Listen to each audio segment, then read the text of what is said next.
Herkese merhaba arkadaşlar, kanalımıza hoş geldiniz. Afra Saraçoğlu ve Okan Buruk'tan aşk iddialarına ilk yanıt. Afra Saraçoğlu ile Okan Buruk'un aşk yaşadığı iddiası magazin dünyasından bomba etkisi yarattı.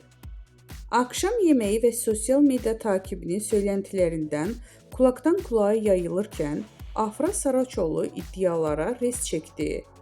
"Böyle bir şeyden haberim bile yok. Siz uyduruyorsunuz" diyerek söylentilerin fitilini daha başlamadan söndürdü. Bizden bu kadar arkadaşlar. Videoların devamını gelmesini istiyorsanız da kanalımıza abone olmayı unutmayalım. Hoşça kalın.